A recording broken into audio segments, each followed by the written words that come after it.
네, 오늘 요한복음 18장 28절로 19장 16절 말씀을 중심으로 재판 받으심이라는 제목으로 함께 은혜를 나누도록 하겠습니다. 자, 가룟유다 이끌고 온 이제 로마 군병들과 성전 경무병기에서 이제 결박당하신 예수님은 이제 대제사장 가야바에게 끌려가서 재판을 이제 받으시죠. 자, 그들은 이제 예수님을 죽이기 위해서 온갖 거짓 증언들을 다 내세웠지만 아무런 증거도 찾을 수가 없었습니다. 자, 그러자 그들은 예수님을 결정적으로 신성 모독죄로 이제 몰아가기 위해서 자, 이렇게 질문하죠. 마가복음 14장 61절 말씀입니다. 자, 읽어봅니다. 시작. 신하고 아무 대답도 아니하시거늘 대제사장이 다시 물어 이르되 네가 찬송받을 이의 아들 그리스도냐. 그래서 찬송받을 이는 누굴 가리키는 것이죠? 하나님 가리켜요. 하나님. 그렇죠? 하나님을 가리키는 표현이죠. 그러니까 예수님이 하나님의 아들이신지를 이제 질문하는 것입니다. 자, 예수님께서 어떻게 대답하셨을까요? 자, 내가 그니라 인자 권능자의 우편하는 것과 하늘 구름을 타고 오는 것을 너희가 보리라 이렇게 말씀하시죠. 자신이 하나님의 아들이심을 분명하게 밝히셨습니다. 그러니까 대장이 옷을 찢으면서 자, 이 예수라는 자가 신성 모독을 했으니까 당연히 사형에 처해야 한다고 이제 선언을 합니다. 그런데 당시 이스라엘은 로마의 속국이었어요. 그래서 자신들이 사형을 집행할 수 있는 권한이 없었습니다. 오늘 우리가 이거 31절에서도 바로 말하죠. 유대인들이 이르되 우리에게는 사람을 죽이는 권한이 없나이다. 자, 물론 종교적인 법 위반에 대해서는 자치적으로 사형을 집행하는 경우들이 있었습니다. 그건 로마 당국의 묵인 아래에 이제 행해지는 것으로서 아주 예외적인 경우죠. 자, 사도행전에 보면 누가 그 예가 나오죠? 누구 예가? 스데반이 바로 그 예죠. 스데반이 이제 유대 군중들에게 그들이 완악해서 회개하지 않으면 책망하는 메시지를 전하니까 이들이 분노해가지고 스데반을 어떻게 했어요? 불로 쳐 죽여버리죠. 사도행전 7장 57절 58절입니다. 읽어볼까요? 자, 시작. 그들이 큰 소리를 지르며 피를 맞고 일제에게 달려들어 성 밖으로 내치고 돌을 칠세 자기들이 옷을 벗어 사울이라는 청년의 발 앞에 두니라. 자, 사실 예수님도 그들의 입장에서는 신성 모독을 한 것이기 때문에 종교적인 범죄에 해당이 됩니다. 그래서 돌로 쳐서 죽일 수가 있었어요, 사실은요. 그런데 굳이 로마의 총독에게 예수님을 넘기고 맙니다. 자, 그 이유가 무엇일까요? 무엇 때문에? 오직 하나죠. 예수님을 십자가에 처형하게 하기 위해서. 당시 십자가 처형은 오직 로마에 대해서 항거했던 반역죄나 아니면 노예제도를 거부했던 그런 노예에 대해서만 집행이 되었었어요. 로마 시대에 대해서 절대로 이것은 집행하지 않았던 아주 끔찍한 처형 방식이었습니다. 이러한 십자가 처형을 예수님께 당하게 하려고 그들은 죄 없으신 분을 로마 총독에게 모함을 해서 이제 넘겨버린 것이죠. 바로 예수님에 대한 증오심이 그들로 하여금 그렇게 하게 한 것입니다. 예수님에 대한 증오가 지나쳐서 분노가 그에 달하니까 그들은 그야말로 이성을 잃어버리고 말았어요. 합리성이라는 것을 잃어버리고 말았습니다. 근데 참 아이러니하게도 자, 이들의 이 증오심이 예수님을 십자가에 달려 죽게 함으로써 하나님의 뜻이 이루어졌다는 것입니다. 사실 대제사장이나 군인들이 하나님 뜻을 알았을까요? 당연히 몰랐죠. 당연히 몰랐음에도 그들은 하나님의 뜻을 이루는 일에 쓰임을 받게 된 것입니다. 그럼 이것이 바로 하나님의 섭리이죠. 자, 하나님께서는 독생자 예수 그리스도를 십자가에 내어 주어서 죽게 하셨습니다. 인간의 한 일이 같지만 하나님의 허락하신 일이죠. 자, 하나님께서 작정하신 일이고요. 하나님의 뜻입니다. 그럼 왜 하필이면 그 끔찍한 십자가에 죽게 하셨을까요? 무엇 때문에? 자, 바울 사도 갈라디아서 3장 13절에서 그 이유에 대해서 이렇게 말씀하고 있습니다. 또 읽어볼까요? 자, 시작. 그리스도께서 우리를 위하여 저주를 받은 바 되사 율법의 저주에서 우리를 속량하셨으니 기록된 바 남에 달린 자마다 저주 아래에 있는 자라 하였습니다. 남에 달려 죽는 것은 저주스러운 죽음을 죽어야 하는 사람에 대해서 행했던 그런 처형 방식이었어요. 그런데 십자가는 바로 저주스러운 죽음의 상징이었습니다. 하나님께서 예수님을 십자가에 매어 달리게 하신 것은 바로 저주스러운 죽음을 죽게 하기 위해서 그렇게 하신 것이죠. 우리를 죄의 저주에서 해방시키는 길은 오직 하나, 우리가 받아야 될 저주를 예수님께서 대신 받으셔야 되기 때문에 그래서 하나님께서 예수님을 십자가에 달리도록 허락을 하신 것입니다. 자, 이제 대제사장 무리들이 예수님 이제 로마 총독에 넘기는 과정을 바로 이제 28절에서 기술하고 있죠. 자, 그들이 예수를 가해당해서 관정을 끌고 가는 새벽이라 그들은 더럽힘을 받지 아니하고 유월절 잔치를 먹고자 하여 관정에 들어가지 아니하더라 했습니다. 유월절은 어떤 절기입니까? 유월절은 잘 알다시피 애굽의 노예로 고통받던 이스라엘을 해방시키는 절기죠. 이때 애굽의 모든 장자를 치는 흉보를 내신 하나님께서 자, 어린 양의 피를 문설주와 임방에 바른 그 집은 천사라고 다 뛰어넘게 하셨습니다. 그래서 그들로 하여금 구원받게 하셨죠. 이스라엘 생명을 건져주셨습니다. 그래서 세례요한이 예수님을 가리켜서 세상 죄를 지워하는 하나님의 어린 양 이렇게 했던 것은 바로 예수님께서 우리의 모든 죄를 대속하기 위해서 6월절에 십자가를 지실 것임을 예언한 것이죠. 예수님 십자가에 못 박도록 로마 총독에 넘겨준 대장을 비롯한 종교 지도자들은 자, 뭐라고 말씀하고 있습니까? 정작 자신들은 6월절 잔치에 부정을 타지 않으려고 총독의 관정에 들어가지를 않습니다. 그들은 이방인과 저축하면 부정을 탄다고 얘기했었어요. 그렇게 되면 6월절 잔치에 참여할 수 없으니까 예수님을 로마에 넘겨주고 관정에 들어가지 않았습니다. 이렇게 정결 규정을 사선도까지 지키려고 애쓰는 자들이 정작 무고한 사람은 처형하도록 내어주는 참으로 아이러니한 행동을 그들은 아무렇지 않게 행하고 있었습니다. 여러분, 율법의 참된 정신이 무엇일까요? 율법의 참된 정신. 자, 예수님께서 마태복음 23장 23절 말씀하죠. 율법에 더 중요한 바 정의와 긍휼과 믿음은 버렸도다 했어요. 바로 정의와 긍휼과 믿음이 율법의 근본 정신입니다. 그런데 유대인들은 율법의 근본 정신을 망각한 채 죄 없으신 예수님을 죽음에 내어주기까지 하였습니다. 그러면서 그들은 자신들의 율법을 잘 지킨다고 스스로 여기는 그런 이제 외식적인 종교 생활을 했던 것이죠. 자, 예수님 이제 대장의 무리로부터 넘겨받은 빌라도는 예수님 이제 본격적으로 신문을 합니다. 자, 33절에 물어보죠. 빌라도가 다시 관정에 들어가 예수를 불러 이르되 네가 유대인의 왕이냐? 유대인의 왕이라고 부른 것은 바로 이를 인정할 경우 어떻게 될까요? 인정할 경우는 로마의 항구하는 반역죄가 돼요. 반역죄가. 그럼 십자가에 처형을 할 수가 있는 것이죠. 자, 예수 뭐라고 대답하셨습니까? 나는 이 세상에 속한 것이 아니니라 그랬습니다. 자, 주님이 세우고자 하신 나라는 이 세상에 속한 것이 아님을 말씀하고 계시죠. 여러분, 이 말씀을 문자 그대로 해석을 하게 되면 하나님의 나라를 이 세상과 완전히 분리되어서 아무런 관계가 없는 그런 나라로 생각하게 됩니다. 근데 여러분, 이런 관점은 결코 성경적인 관점이 아닙니다. 자, 세상에 속한 것이 아니라는 것은 무슨 뜻일까요? 그것은 바로 세상의 영향을 받지 않는다는 의미입니다. 세상의 가치관을 쫓지 않는다는 바로 그런 의미죠. 그런 면에서 하나님 나라는 세상의 영향을 받지 않는 그런 나라면서도 세상 속에 반드시 구현되어야 하는 나라입니다. 아멘. 예수님 바로 이를 위해서 이 땅에 오신 것이죠. 아멘.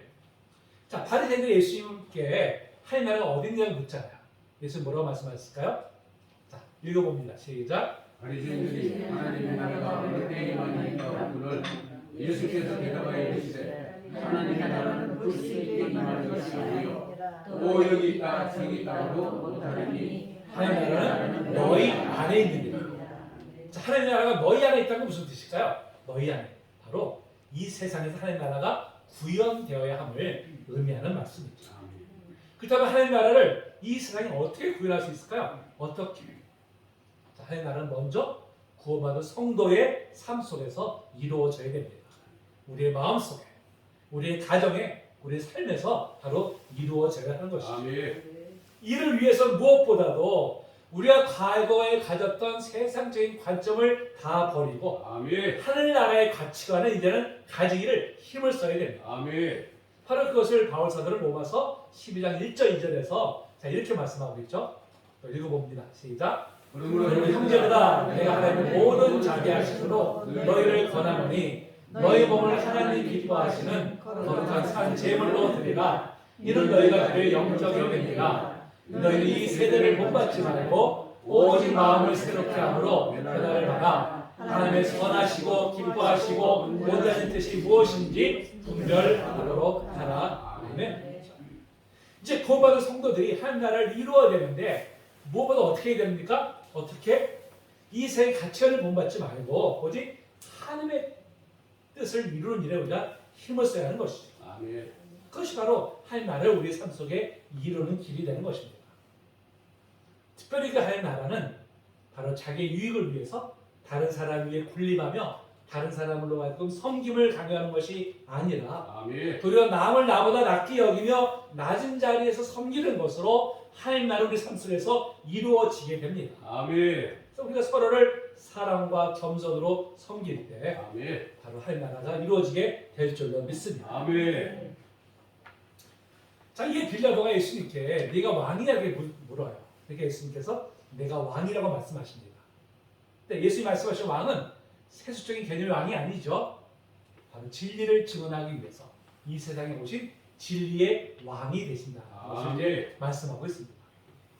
그러니까 빌라도가 예수님께 그럼 도대체 진리가 무엇이냐 이렇게 이제 질문을 하죠. 자, 빌라도가 묻는 진리의 의미는 무엇일까요? 그것은 무엇보다도 자신에게 유익이 되는 그 어떤 것을 아마 의미했을 것입니다. 그는 자신의 권력을 더 강화하는 방법이거나 또 탐욕을 채우는 그런 방법을 진리라고 여겼을 거예요. 그런 면에서 그가 추구하는 진리는 절대적인 진리가 아니라 사람이나 환경에 따라서 그 기준이 바꾸어지는 상대적인 진리다. 이렇게 이제 말씀드릴 수 있습니다. 자, 오늘날 우리가 살아가는 세상을 가리켜서 포스트 모더니즘의 시대라고 말합니다. 포스트 모더니즘의 특색이 뭐냐면 한마디로 말하면 절대적인 진리를 부정하고 상대적인 진리를 주장을 합니다. 절대적인 진리가 없다는 거예요. 여러분, 절대적인 진리가 부정이 되면 그 자리에는 힘을 가지고 있는 측의 입맛에 맞는 진리를 힘이 없는 사람에게까지 강요하는 그런 일이 반드시 일어나게 되어 있습니다. 예전에 인류가 공동으로 추구하고 인정하던 절대적 규범으로서의 진리가 있었어요. 근데 오늘날 이 규범이 무너짐으로 인해서 너도 나도 다 자기가 옳다고 여기는 것을 추구하는 시대로 좀 접어들고 있습니다. 그러다 보니까 어떤 현상입니까? 점점 더 세상이 혼란스러운 시대, 혼란 속에 지금 빠져들어가고 있어요. 세계 도처에서 자기 이익을 도모하기 위해서 무고한 이웃을 침략하거나 살상하는 일들이 아무렇지 않게 일어나고 있습니다. 정말 심히 우려가 되는 상황이죠. 그래서 우리가 하나님의 나라의 도래를 위해서 더욱 기도에 힘써야 할 이유가 바로 여기에 있는 것이죠. 아멘. 그러니까 인간은 하나님이 없는 세상을 이제 꿈을 꾸지만 그 결국은 어떻게 될까요? 모두가 다 멸망에 이르는 길뿐입니다. 그러니까 인류가 사는 길은 오직 하나예요. 오직 하나. 하나님의 왕 되시는 하나님 나라를 추구하는 것입니다. 아멘. 그래서 우리 무엇보다 이 땅에 하나님 나라를 우리가 이루기 위해서 우리가 더욱더 기도하고 힘을 써야 될 줄로 믿습니다. 아멘. 자, 빌라도는 예수님을 신문했는데 아무런 죄물 끝내 찾지 못하고 말았어요. 그래서 이제 그가 가지고 있는 사면권을 가지고 예수님께 예수 문제 풀어주기 위해서 자, 모인 군중들에게 자, 유대인의 왕이 예수를 놓아주길 원하느냐 이렇게 물어보죠. 근데 군중들이 뭐라고 얘기했습니까? 예수님이 아니라 오히려 바라바를 풀어달라고 이제 요청을 합니다. 자, 성경은 바라바를 강도라고 좀 표현하고 있는데 실제로는 그는 무력으로 로마를 물어내고 유대 국가를 세워보자 했던 우리말로 표현하면 독립군의 장군격이 바로 이제 그런 사람이었어요. 자, 불과 며칠 전만 해도 종려나무가 흔들면서 호산나 다윗의 자손이여라고 예수를 환영했던 군중들이 지금 이렇게 도리어 십자가에 못 박으라고 소리치는 연유가 무엇일까요? 그 연유가 그들이 예수님께 기대했던 것은 바로 로마를 물어내고 유대 국가를 세우는 바로 그런 왕이었습니다. 옛날 다윗 왕과 같이 다시금 이스라엘의 영광을 가져다 줄 바로 그런 왕으로 이제 기대했던 것이죠. 근데 지금 너무나 무기력하게 결박당한 채로 법정에 서 있는 그 예수님의 모습을 보면서 그들은 크게 실망을 하고 말았습니다. 그렇게 그 기대감이 바라바로 옮겨진 것이죠. 군중들은 하나님의 뜻을 이루는 메시아가 아니라 자신들이 원하는 나라를 세울 그런 메시아를 원했던 것이고 기대에 어긋나자 돌변하고 만 것입니다. 여러분 그런 면에서 오늘 우리가 한번 우리 자신에게 질문해 보기를 원합니다. 우리는 어떠한 메시아를 대명하고 있을까요? 어떠한 메시아? 하나님의 뜻을 이루는 메시아일까요? 아니면 나의 욕망을 채워줄 메시아일까요? 우리가 정말 믿음이 좋다고 우리가 생각되지만 그 안에 그 믿음의 대상이 누구냐에 따라서 그 결과는 달라지는 것입니다. 나의 욕망을 채워줄 메시아가 아닌 하나님의 뜻을 이루는 메시아를 믿는 믿음만이 우리로 하여금 구원에 이르게 할 줄로 믿습니다. 아멘. 자, 이렇게 군중들의 요구를 접한 빌라도는 예수님이 아무런 죄가 없으심을 잘 알고 있지만 그대로 풀어줄 수는 없다고 이제 판단되어서 군병들에게 예수님을 채찍질을 하라고 이제 명합니다. 근데 이때 군병들이 사용했던 채찍은 그 끝에 날카로운 그 납조각이나 동물의 뼈를 이제 거기다 달아내었어요. 그러니까 그 채찍을 한번 때리면은 살점이 찍혀가지고 살이 떨어져 나갑니다. 그래서 채찍을 맞다가 생명을 잃어버릴 수도 있습니다. 그 채찍을 맞는 고통은 뭐 참 말로 표현할 수 없는 그런 정말 끔찍한 고통이죠. 정말 참혹한 고통이었을 것입니다. 군병들은 이에 그치지 않고 가시로 관을 엮어서 예수님의 머리에 씌우고서는 또 자색 옷을 입히고서 그 앞에서 유대인의 왕이여 평안할지어다 라고 하면서 이제 온갖 조롱을 합니다. 죄로 인해서 영원히 멸망을 받아야 될 이 인류를 구원하기 위해서 하늘보다 영광을 다 버리시고 인간을 이 땅에 오신 예수님이 이렇게 자신의 피조물에게 온갖 조롱을 당하셔야만 했습니다. 그들은 이렇게 예수님을 채찍질하면서 온갖 조롱을 쏟아부으면서 막 낄낄거렸을 것입니다. 이렇게 예수님의 조롱하는 군병들의 모습 속에서 다른 사람을 학대하면서 쾌감을 느끼는 인간의 악한 모습을 여지없이 보게 됩니다. 지난주에 제가 잠시 소개해드렸던 그 학교 폭력을 배경으로 만들어진 더 글로리라는 드라마가 있어요. 굉장히 참 회자가 되는 드라마인데요.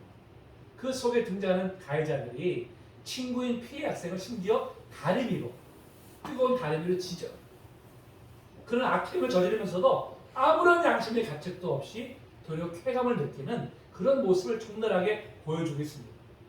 이 드라마가 실제로 있었던 사건을 토대로 해서 만들어진 드라마라고 하는데요. 실제로 이보다 더 심한 폭력이 자행되었다고 합니다. 학생들이. 얼마 전에 그 경찰서 본부장에 임명됐던 어떤 사람이 그 아들의 학교 폭력이 알려지면서 낭만 일이 있었습니다.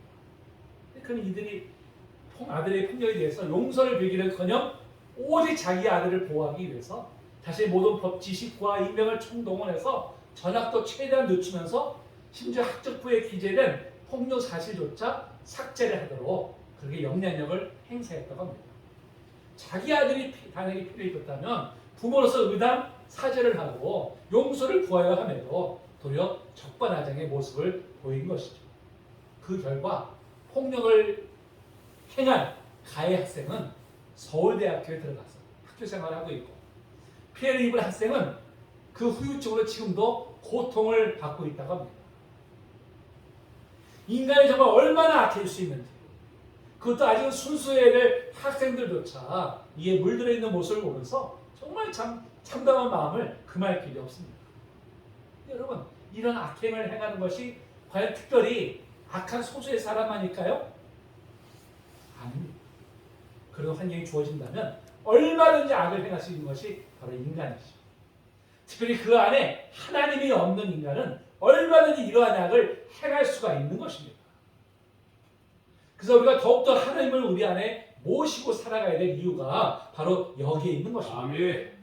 인간답게 사는 길은 뭐예요? 하나님을 모시고 사는 길. 아멘. 자, 빌라도가 이렇게 예수님을 채찍질한 후에 다시 군중 앞으로 끌고 나와서 보여줍니다. 이 정도면 됐지 않느냐? 이런 의도였죠. 근데 군중들은 피투성이가 된 예수님을 도리어 십자가에 못 박으라고 이제 손을 높여 외칩니다. 빌라도가 나는 그에 대해서 죄를 찾지 못했기 때문에 풀어주겠다고 했지만 그럴수록 군중들의 고함 소리는 더욱더 높아지는 것이었어요. 그러니까 빌라도가 어떻게든 예수님을 풀어주려고 예수님께 너는 도대체 어디로부터냐라고 묻습니다. 자, 너는 어디로부터 하는 이 질문은 자, 이토록 이 대상들과 군중들이 너를 십자가에 못 박으라고 도대체 외치는데 네 정체 도대체 뭐냐? 이렇게 이제 물어보는 것이죠. 근데 여러분 놀랍게 예수님은 아무런 변명조차 하지 않으셨습니다. 아니 무고하게 모함을 받아서 그 십자가에 처형당할 입장에 있으면 의당 그 위기에서 벗어나기 위해서라도 온갖 변명을 늘어놓아야 할 텐데 예수님은 단 한마디도 하지 않으시는 거예요. 이러한 예수의 모습은 일찍 이사야 선지자가 예언한 바가 있죠. 이사야서 53장 7절 말씀입니다. 자, 읽어볼까요? 시작. 그가 곤욕을 당하는 괴로울 때에도 그의 입을 열지 아니하였으며 마치 도시락으로 끌려가는 어린 양과 털 깎는 자 앞에서 잠잠한 양같이 그의 입을 열지 아니하였다. 왜 아무런 변명조차 하지 않으신 것일까요? 왜 끝내 잠잠하시던 것일까요? 왜 이토록까지 침묵하셨던 것일까요? 바로 십자가를 치는 것이 하나님의 뜻이고 인류를 구원할 유일한 길임을 잘 아셨기 때문이죠. 그렇기 때문에 아무런 대응도 하지 않으시고 기꺼이 십자가의 길을 걸어가신 것입니다. 아멘. 예수님 이러한 모습을 겪은 빌라도가 답답한 나머지 이렇게 얘기하죠. 10절에 보니까 내가 너를 놓을 권한 데 있고 십자가에 못 박을 권한 데 있는 줄 알지 못하느냐. 나한테 좀 너를 놓아줄 명부 좀 내놔봐라. 이렇게 얘기한 것이죠. 예수님께서 뭐라고 말씀하셨을까요? 위에서 주지 않으셨다면 말을 할 권한이 없었으리니. 아멘. 빌라도가 로마 황제로부터 생사 여탈권을 받았다고 여기지만 하나님께서 허락하지 않으시면 결국 예수님을 죽음의 자리에 내올 수 없다는 뜻이죠. 아멘. 곧 예수님의 죽음이 하나님 뜻 안에서 이루어지는 것임을 분명히 밝히신 것입니다. 자, 요셉의 형들에 의해서 애굽으로 노예가 팔려가 모든 고통을 겪었습니다. 훗날 형들을 다시 만났을 때 자, 뭐라고 얘기했을까요? 자, 창세기 45장 5절입니다. 읽어봅니다. 시작. 당신들이 나를 이곳에 팔았다고 해서 근심하지 마소서, 한탄하지 마소서. 하나님이 생명을 구원하시려고 나를 당신들보다 먼저 보내셨느니라. 아멘. 그 모든 과정이 하나님께서 섭리 가운데 있었다는 것을 고백하는 증거죠. 그럼 요셉과 같이 모든 일이 하나님의 섭리 안에 있음을 믿을 때 우리 모든 일이나 환경을 바라보는 시각이 나의 관점에서 벗어나서 하나님의 관점으로 보는 눈이 열리게 됩니다. 아멘. 하나님의 관점으로 보게 될 때 우리는 지금까지 보지 못했던 하나님의 역사를 보게 되는 것입니다. 때로는 정말 우리 인생을 살아가면서 내가 이해할 수 없는 그런 환경에 접할 때가 있잖아요. 그럴 때도 하나님의 섭리가 있음을 믿는 믿음을 가질 때 아멘. 환경을 뛰어넘어 역사하시는 하나님의 섭리를 우리가 분명히 보게 될 줄로 믿습니다. 아멘. 자, 빌라도가 어떻게 하든지 예수님을 놓아주려고 하자. 자, 유대인의 비단을 통해서 자, 이렇게 외치죠. 오늘 11절에 보니까 이 사람을 놓는 가이사의 충신이 아니니라 했습니다. 그래서 충신은 친구라는 뜻으로 바로 로마 제국의 원로들에게 주어진 칭호입니다. 근데 빌라도가 당시에 로마 황제의 눈 밖에 나 있었던 것으로 그렇게 이제 알려져 있습니다. 그래서 언제 이 총독직에서 해임될지 몰라서 전전긍긍하고 있었어요. 그의 이 약한 고를 알고 있었던 유대인들은 그의 약점을 물고 늘어지면서 어떻게 하든지 예수님을 십자가에 처형하기 위해서 총독을 협박까지 지금 하고 있는 것이죠. 그러니까 빌라도 입장에서는 군중들이 요구를 계속 거절할 때 자칫 유대인들이 폭동이라도 일으키게 되면 자신의 자리가 위태로울지 모른다는 이제 그런 이제 판단을 하게 된 것입니다. 결국 유대인들의 압력에 굴복한 빌라도는 정식 재판을 열게 됐죠. 자, 이 재판장 앞에서 무리들은 소리를 높여서 오늘 15절에 보니까 뭐라고 합니까? 예수란 자를 없이 하소서, 없이 하소서. 저를 십자가에 못 박으라고 소리쳐 외칩니다. 여기서 이 없이 하소서가 헬라어로 아이로라는 단어인데요. 바로 들어올리다, 또 제거하다 이런 뜻을 가지고 있습니다. 근데 이 단어가 자, 세례 요한이 예수님을 가리켜서 세상 죄를 지고 하는 하나님의 어린 양이라고 했을 때 바로 그 지고와 동일한 단어예요. 자, 군중들은 예수님을 증오해서 그를 제거하라는 의미로 이 단어를 사용했지만 하나님께서 이 죽음을 통해서 우리의 모든 죄를 제거할 뜻을 가지고 계셨음을 아멘. 볼 수가 있습니다. 아멘. 이게 얼마나 놀라운 하나님의 섭리인지 몰라요. 아멘. 자, 그러면서 심지어 대제사장들은 가이사 즉 로마 황제 외에는 자기들에게 왕이 없다고 말합니다. 자, 하나님께서 이스라엘이 가나안 땅에 정착할 때 아주 독특하게 왕정을 허락하지 않으셨어요. 대신에 사사라는 제도를 두게 하셨죠.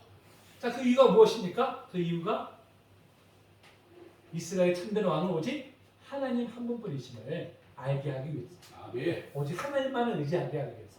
그래서 이스라엘에게 왕 제도를 허락하지 않으신 것입니다. 그 때문에 이스라엘의 참된 왕은 누구예요? 하나님 한 분이시잖아요. 아멘. 그게 이스라엘의 정체성이었습니다. 그럼에도 대제사장들이 가이사만이 자신들의 참되는 유일한 왕이라고 고백하는 것은 자신의 신앙적인 정체성을 근본적으로 부정하는 바로 그런 행위인 것이죠. 오직 자기들이 증오하는 저 예수 한 자만 없을 수 있다면 신앙적인 정체성마저 얼마든지 헌신짝처럼 버릴 수 있다고 여긴 것입니다. 자, 이를 통해서 저들의 신앙의 참모습이 여지없이 드러나고 말았습니다. 겉으로는 아주 경건하고 거룩하게 하나님을 섬기는 모습으로 사람들에게 비추어졌지만 그 내면은 온갖 탐욕과 거짓으로 가득 차 있었으니 백일하에 드러나고 말았습니다. 그들이 여호와 신앙을 추구하는 것도 자신의 이익과 권력을 향유하기 위함이니 이로써 이제 증명이 된 것이죠. 여러분, 이러한 모습이 비단 그들만이 아니라 우리의 모습일 수 있음을 알아야 됩니다. 신앙생활하는 분들 중에서도 세상에 나아가서 자신이 신앙인임을 감추는 분들이 있어요. 신앙에 합당한 모습을 가지고 있지 못하기 때문에 부끄러운 모습에 마음에 감추는 분들도 있을 것이고, 또 드러내는 것이 자기 이익에 부합되지 않는다고 여겨서 또 그럴 수도 있습니다. 또 세상에서 신앙과 자기 유익에 충돌할 때 자기 유익을 쫓아서 신앙을 타협하기도 합니다. 이 모든 것이 결국은 아직 신앙의 경고에 서지 않아서 때문이기도 하고요. 한편으로는 믿음보다는 세상에서의 자기 자신의 유익을 우선하기 때문에 이제 그리할 것입니다. 이제 여러분, 과연 이러한 믿음이 과연 올바른 믿음일까요? 대답이 없으시죠? 그렇죠? 이러면서 우리의 믿음을 말씀에 비추어서 다시 한번 정리해 보기 바랍니다. 아멘. 여러분, 하나님 믿는 믿음은 그 어떤 것과도 바꿀 수 없는 것입니다. 아멘. 무엇보다 우리 구원이 어떻게 얻어졌습니까? 예수님 피값으로. 아멘. 예수님께서 십자가에서 우리 모든 죄를 다 짊어지시고 계속함을 인해서 우리에게 이 구원이 주어졌어요. 아멘. 생명이 주어졌습니다. 아멘. 그랬더니 이것은 세상의 그 어떤 것과도 바꿀 수 없는 가장 귀한 가치입니다. 아멘.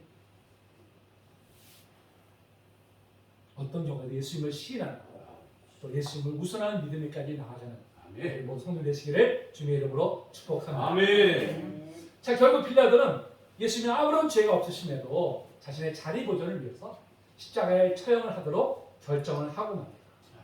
자, 이로 인해서 그는 오늘날까지 우리 모든 기독교인들의 신앙 고백인 사도신경에 뭐라고 고백되어집니까? 본디오 빌라도에게 고난을 받으사, 이런 구절로 이제 고백되어지고 있습니다.